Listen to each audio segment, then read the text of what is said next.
Magandang araw mga ka-noodles!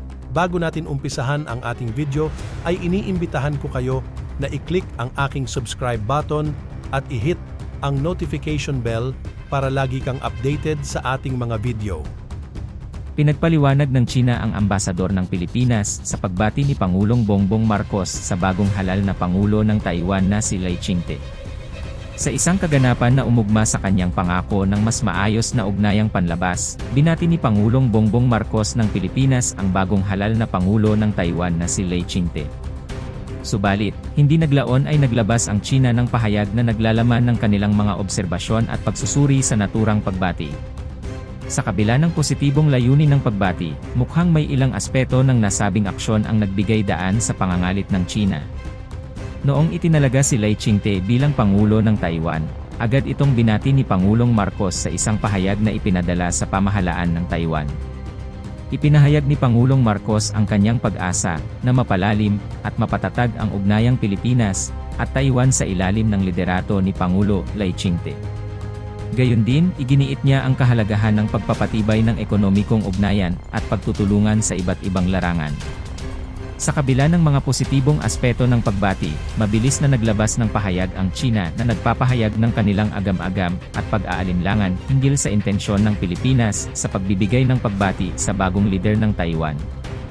Ayon sa pahayag ng China, inaasahan nilang ang lahat ng mga bansa, kabilang ang Pilipinas, ay magtataguyod ng One China Policy na nangangahulugang ang China at Taiwan ay bahagi ng iisang soberanya.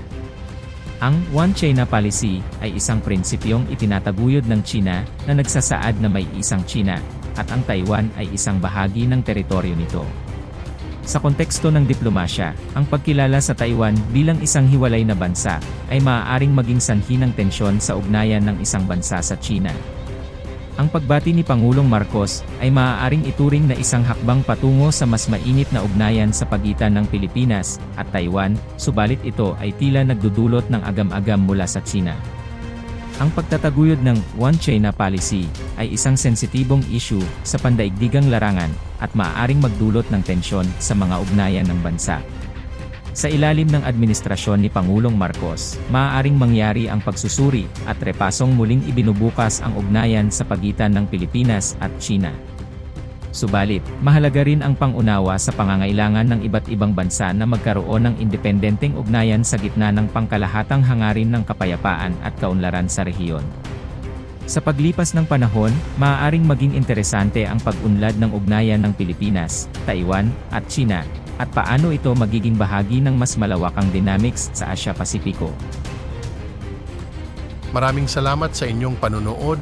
Kung nagustuhan nyo ang aking video, paki-click ang like and share button at kung hindi ka pa nakasubscribe, ay i-click mo na rin ang subscribe button at ang ating notification bell para lagi kang updated sa aking mga upload.